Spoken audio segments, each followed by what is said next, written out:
We'll be talking about a chillier night on our hands with low temperatures again falling into the teens and even some single-digit lows out there for good measure as we go into our overnight time frame. Partly to mostly cloudy, a minimal possibility of maybe some fog trying to hang tough through the evening. We can see that on a couple of our cameras, which we'll get to in just a moment. For your day tomorrow, partly to mostly cloudy skies, mid-20s on the low end, mid-30s on the high end. Then we get ready for a few more snow showers by the end of the week. We'll talk about that coming up, but until then, First Step Forward starts right now. Live from KELOLAND Media Group. KELOLAND News, first at 4. Minnesota sports fans can get new license plates. We're going to tell you how these raises funds for groups in a neighboring state. Also coming up, the North Star State has a new professional hockey team. We'll bring you the details from St. Paul. And later, even though Christmas is over, a local Santa has something new to celebrate. We will have those stories in just a moment, but we are following some breaking news out of Harrisburg. Good afternoon. Thanks for tuning in to First at 4. I'm Don Jorgensen. And I'm Kelly Volk. A fire in Harrisburg is kicking up lots of smoke this afternoon. This is the view from our Harrisburg live cam. You can see all of that smoke billowing in the air. Yeah, we've been following this story for about 30 minutes now, taking several phone calls from people even in Sioux Falls could see it from about 13, 14 miles away. And we don't have a lot of details at this time, but earlier we saw enormous flames along with the smoke. Yeah, you could see those flames, shooting up over those structures as well. So it's quite a big fire, catching a lot of people's attention. And we have a reporter headed that way. We're going to have more once we get that information from the scene. And as soon as we can get them in position, we will go live. All right. The South Dakota Department of Public Safety has announced that 16 sobriety checkpoints will be conducted in 15 different counties during the month of January. The checkpoints are designed to encourage people not to drink and drive. Officials remind drivers that people who have been drinking should find a sober ride or take a different form of commercial or public transportation. Some of these checkpoints will take place in Minnehaha, Pennington, and Lincoln counties. Sioux Falls has a new transit provider in the new year. VIA, a global leader in transit tech, has taken over technology and operations for the city. Starting on Saturday, Sam on-demand riders will gain a new app that provides a new map, real-time ride tracking, and smarter routing. Sam On Demand plans to expand its coverage zone to encompass the entire city of Sioux Falls and allow pre-booked rides up to 7 days in advance. Time to get a check of the weather. It's still pretty uneventful out there. It was really cool this morning with that fog and a little bit of mist in the air, Adam. Yeah, absolutely. It was certainly a chilly start to the day, a murky one as well, and with some of the frost and a little bit of ice that was able to form, a little slick as well. But now we're just dealing with a decent bit of cloud cover in many locations. Here is our visible satellite. You can see all of that cloud cover blanketing much of the region, still able to at least try and peek down on occasion, especially up toward Sisseton and Millbank, getting a little bit of a view of ground level there. But in general, it has been a rather murky afternoon and rather gray as well. Case in point, there's Aberdeen, 24 degrees over there, north wind at 7 miles per hour. And we're going to continue to see that breeze stay on the lighter side of the scale. Meanwhile, in Rapid City, I mentioned we're going to have to deal with some fog for a little while longer.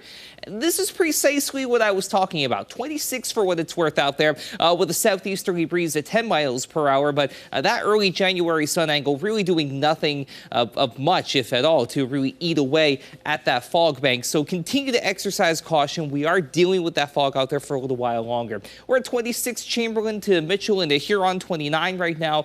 In Sioux Falls, 28 Yankton, 21 Watertown, as well as Ortonville, 21 Faith, but 35 toward Custer.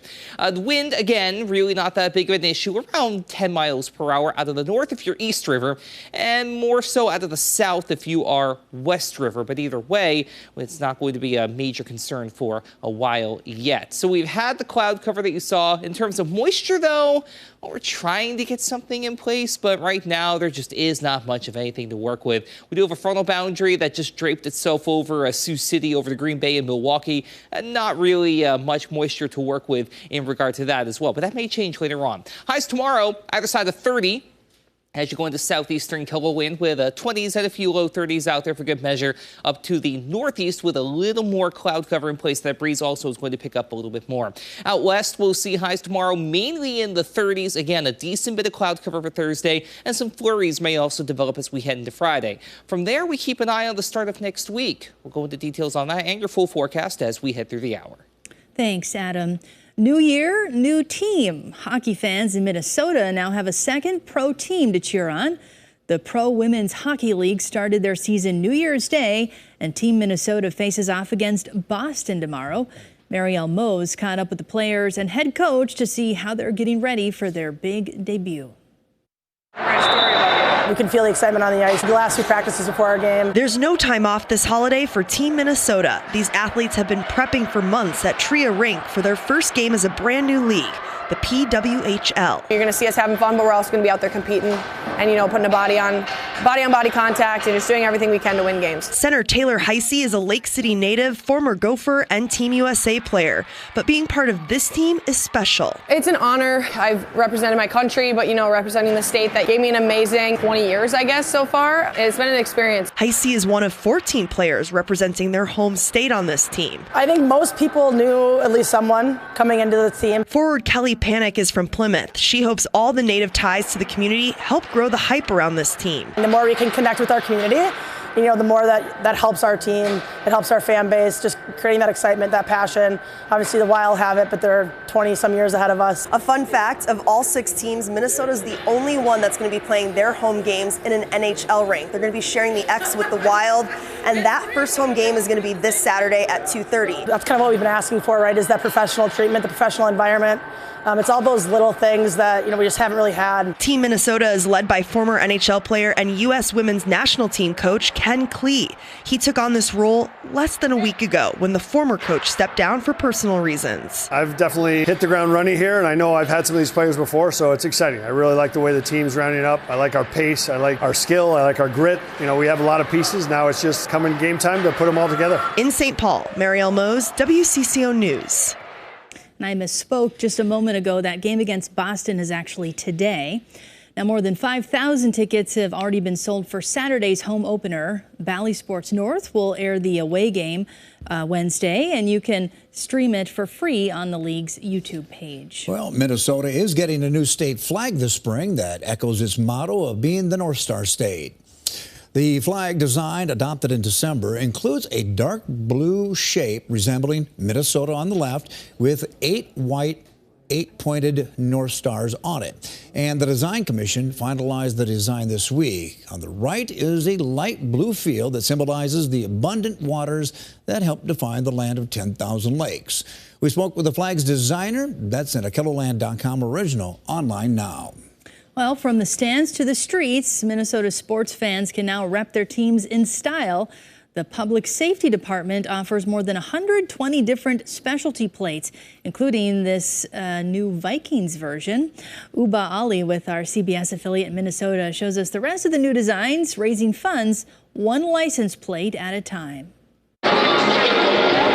From the field to the dugout, Minnesota sports fans can now showcase their pride beyond the stands and on the road.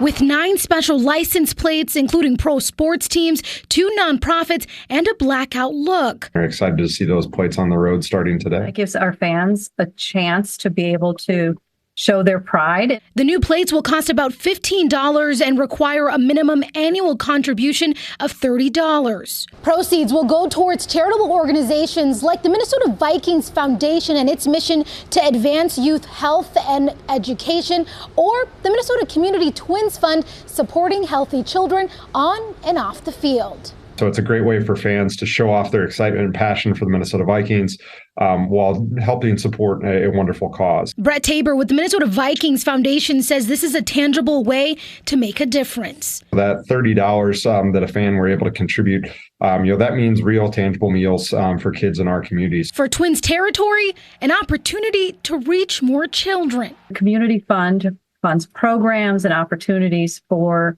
youth to be able to connect with our game. Drivers can also get plates to benefit the Lions Club, and the boldest plate is the blackout plate featuring white lettering. It's been so popular in other states, drivers asked for it to be added. Proceeds will help programs at DVS. Uba Ali, WCCO News. For people in Minnesota, the plates will be available online or in person at your local deputy registrar office.